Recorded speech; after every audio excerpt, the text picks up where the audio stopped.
The kingdom of my divine will in the midst of creatures. Book of Heaven, Volume 30, Part 12. April 25th, 1932. How the living in the divine will is a gift. Example of the poor man and example of the king. How the gift is an excess of the love and magnanimity of God, who does not pay attention to, nor does he want to do the accounts of the great value he gives. I was feeling all immersed in the divine volition. A crowd of thoughts absorbed my mind, but always on the same Fiat, because in it one can think of nothing else. Its sweet enchantment, its light that invests everything, its many truths, which, like formidable army, line up all around, move away everything that does not belong to it. The happy creature who is in the divine will finds herself as though in a celestial atmosphere, all happy, in the fullness of the peace of the saints. And if she wants anything, it is only that everyone may know a will so lovable, so holy. She would want everyone to come to enjoy her happiness. But I was thinking to myself, but how can it be that the creatures may come to live in the divine will, so as to form its holy kingdom? And my beloved Jesus, surprising me, told me, "My daughter, how little you are! It shows how your littleness is incapable of rising in the power, immensity, goodness, and magnanimity of your Creator. And from your littleness you measure our greatness and our liberality. Poor little one, you get lost within our interminable powers, and are incapable of attributing the right weight to our divine and infinite ways. It is true that, humanly speaking, for the creature, besieged by evils as she is, to live in my will, to form its kingdom in their midst, is like wanting to touch heaven with her finger, which is impossible. But what is impossible for men is possible for God. You must know that the living in our will is a gift which our magnanimity wants to give to creatures. And with this gift, the creature will feel transformed from poor, rich, from weak, strong, from ignorant, learned, from slave to vile passions, sweet and voluntary prisoner of a will all holy, which will not hold him prisoner, but king of himself, of the divine dominions, and of all created things. It shall happen as to a poor man, who is clothed in miserable rags, lives in a hovel, without doors, and therefore exposed to thieves and enemies. He has not enough bread to satiate his hunger, and he is forced to beg for it. If a king gave him 1,000,000 as gift, the poor man would change his lot, and would no longer make the impression of a poor beggar, but of a lord who possesses palaces, villas, and dresses with decency, has abundant foods, and puts himself in the condition of being able to help others, who changed the lot of this poor man, the million he has received as gift. Now, if some wretched money has the virtue of changing the lot of a poor unhappy one, much more shall the great gift of our will, given as gift, change the unhappy lot of the human generations, except for those who wilfully want to remain in their unhappiness. More so, since this gift was given to man in the beginning of his creation, and ungrateful he rejected it from us by doing his will, withdrawing from our own.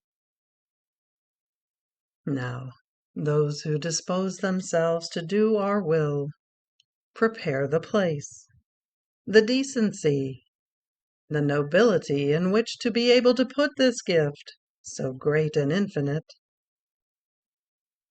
Our knowledges on the Fiat shall help and prepare them in a surprising way to receive this gift. And what they have not obtained up to this day, they shall be able to obtain tomorrow. Therefore, I am acting as a king would, who would want to elevate a family to a bond of relationship with his own royal family. In order to do this, first, he takes a member of it, keeps her in his royal palace, raises her, dines with her, accustoms her to his noble manners, entrusts to her his secrets, and in order to make her worthy of himself, he makes her live of his will. And to be more sure, and not to let her descend to the lowness of her family, he gives her his will as gift, that she may hold it in her power. What the king cannot do, I can do, by locating my will so as to give it to the creature as gift.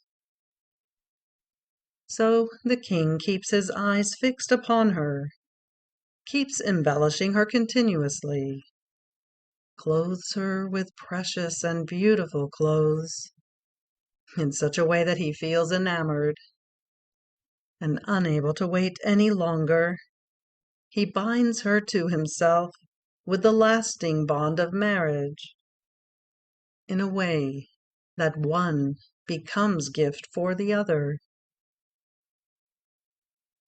With this, on both sides, they have the right to reign, and that family acquires the bond of relationship with the king. And the king, out of love for the one who has donated herself to him, and to whom he has donated himself, calls that family to live in his royal palace, giving to it the same gift which he gave to the one whom he so much loves. So we did. First, we called one from the human family to live in the royal palace of our will. Little by little, we gave her the gift of its knowledges, of its most intimate secrets. In doing this, we experienced unspeakable contentments and joys, and we felt how sweet and dear it is to make the creature live in our will. And our love pushed us, even more it did violence on us, to give her the gift of our omnipotent Fiat. More so, since she had given us the gift of her own. She was already in our power, and the divine will could remain secure, and at its place of honor in the creature. Now, after we have given the gift of our Fiat to one member of this family, the family acquires the bond and the right to this gift. In fact, we never do works and gifts for one alone, but when we do works and gifts, We do them always in universal ways. So this gift shall be ready for everyone, as long as they want it, and they dispose themselves. Therefore, the living in my will is not a property of the creature, nor is it in her power, but it is a gift, and I give it whenever I want, to whomever I want, and in the times I want. It is gift of heaven, given from our great magnanimity, and from our inextinguishable love.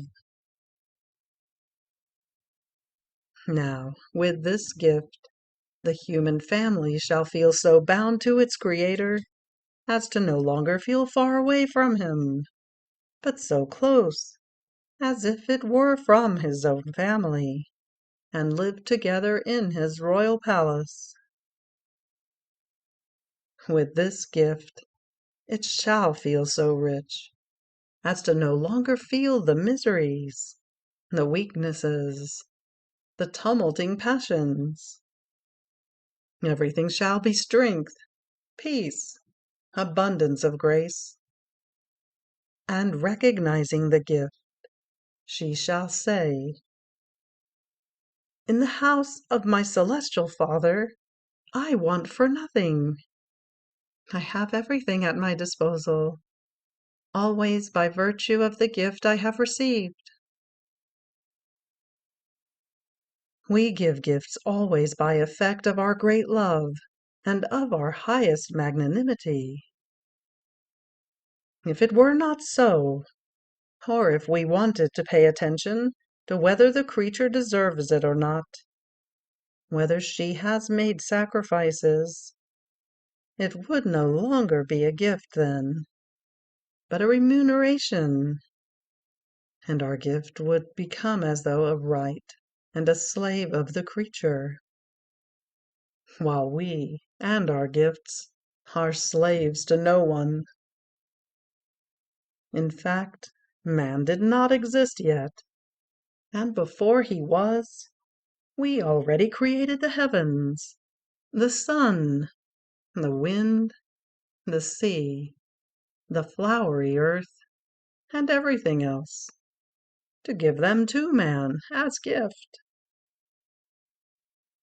What had he done to deserve gifts so great and perennial? Nothing. And in the act of creating him, we gave him the great gift that surpassed all others, our omnipotent Fiat. And even though he rejected it, yet we did not desist from giving it again. No, but we keep it in store to give it to his children, the same gift which their father rejected. The gift is given in the excess of our love, which is so great as to be unable to do or pay attention to the accounts, while the remuneration that is given, if the creature does good works and sacrifices herself, is given with just measure and according to what she deserves. Not so with the gift. Therefore, if anyone should doubt, it means he knows little about our divine being, or of our generosities, or to what extent our love can reach. However, we want the correspondence of the creature, her gratitude, and her little love. Fiat. May 8th, 1932. The creature, by doing her will, prevents the course of the gifts of God, and if she were able to, she would reduce him to immobility. How God in all his works gives the first place to the creature. I continued to think about the divine will and the grave evils of the human will, and how this will without the life of the Fiat, is without guidance, without light, without strength, without nourishment, ignorant, because it does not have the teacher who teaches it the divine science. So without it, the creature knows nothing about her Creator. It can be said that she is illiterate, and if she knows anything, it is only shadows or a few vowels, but not with clarity, because without the divine will, there is no light. It is always night-time. Here's the reason why so little is known about God and the celestial language. The divine truths are not understood, because the divine will does not reign as life, as prime act. I seem to see the human will before my mind, as though dying of hunger, ragged, cretinous, all stained, limping, and wrapped in thick darkness. And because it is not used to living of light and to looking at it, each little light of truth eclipses its sight, confuses it, and it becomes more blind. Oh, how the great misfortune of the human will is to be cried over! Without the divine, it seems to lack the life of good and the necessary nourishments in order to live. But while I was thinking of this, my celestial teacher, Jesus, making me his short little visit, told me, "My blessed daughter, doing one's own will is so grave, that if the creature were to prevent the course of the sun, of the heavens, of the wind, of the air, of water, that would be a lesser evil. Yet by preventing this course, there would be such disorder and terror that man would no longer be able to live. But still this great evil would be nothing compared to the grave evil of doing one's own will, because with this the creature prevents the course, not of created things, but of his very Creator. By withdrawing from our will, Adam stopped the course of the gifts that God was to give to his beloved creature. Had he been able to, he would have forced God to immobility. Our Supreme Being, by creating the creature, wanted to remain in continuous correspondence with him. It wanted to give him now one gift, now another. It wanted to give him many beautiful surprises, never interrupted. Now, as he does his will, he tacitly says to his Creator, "Draw back. I have no place where to put your gifts. If you speak to me, I don't understand you. Your surprises are not for me. I am enough for myself." And he says so with reason, because without my will, which is his primary life, he has lost the life and the capacity in which to place my gifts, the capacity of comprehending our celestial language, and he alienates himself from our most beautiful surprises. By not doing our will, the creature loses the divine life, the most beautiful, most interesting, and most necessary act of his creation, and of how he was created by God. Here, then, As man withdrew from our Fiat, he disordered himself in such a way that he staggered at each step, because he detached himself from and rejected the vital act of his life, and the stable and permanent act that was to live with him as one single life, which is our divine will. Hence, we feel immobilized by man, because we want to give, and we cannot.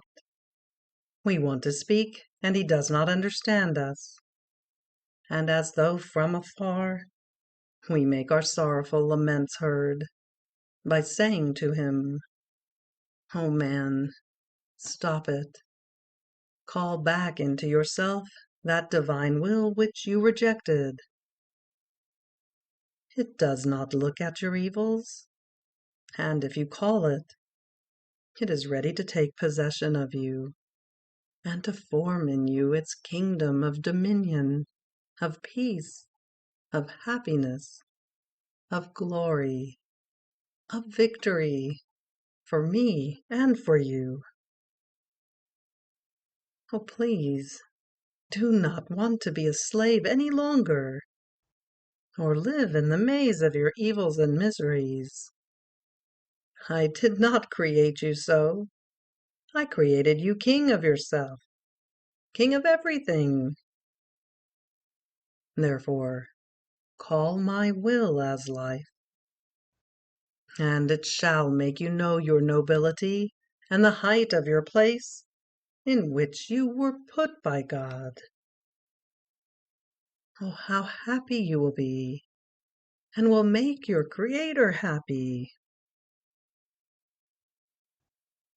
After this he added, "My daughter, when the creature enters into my divine will, only then does she feel true life within her, because in it the creature sees with clarity her nothingness, and how this nothing feels the need of the All, that is, of the one who drew her from nothing, that she might live. And as she recognizes herself, the All fills her with himself. This nothing feels the true life. She finds herself in immediate contact with the sanctity, with the goodness, power, love, and divine wisdom. She recognizes within her the power of the creative work, its life palpitating, and her extreme need of this divine life. Otherwise, she feels as if there were no life in her.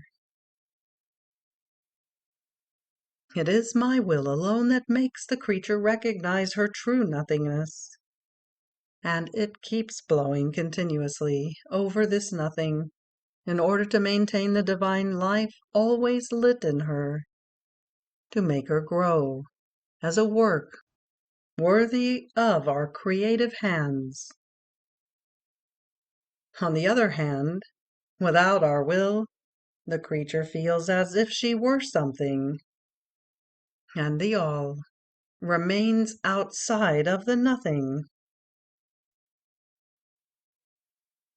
Then I continued my acts in the divine will, and my poor mind wandered within the multiplicity of its works, which ran in search of man, in order to embrace him, and line up around him to defend him, lend him all the helps, make him happy, and let him feel its loving moans, its sorrowful notes, deep inside his heart.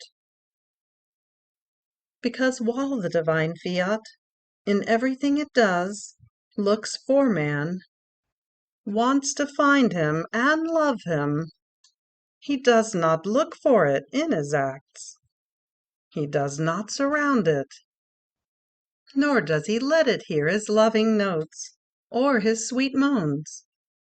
for he wants the one who so much loved him, and whom he should love. Now, while I was wandering in its divine works, my sweet Jesus began to speak again, saying, "My daughter, all of our works ad extra have been made, and will be made only for the creatures. Our purpose is only for them, because we have no need. Therefore, in the operating that we do, shines the creature in our act. She flows within it, as the purpose of our operating. And since the effect and each act, as well as the cause that moves us to operate, is the creature, in all our works, the first place is occupied by her. It is she who shines and flows in our act. This is why we can say, 'You were with us when we stretched out the heavens and formed the sun. In that azure and in that light we gave you the place of honor, and you flowed within them.' In each act of the word done upon earth, in each pain, in each word, you had your central place, and flowed within them as your own property. Now, we did not give to the creature the place in our act to let her stay there uselessly, and to let her flow in them, almost lazing about. No, no, idleness has made no one a saint. We placed her in our acts, so that inside our own she would put her acts. Our own was to serve as model, as the space in which to place her acts with more safety. We too work. To love is to work. And our work, because it is love, is operating, vivifying, creating, sustaining of everything and of everyone. Therefore, even though the creature has her place in our works, oh, how many of our works can be seen empty of the acts of the creatures?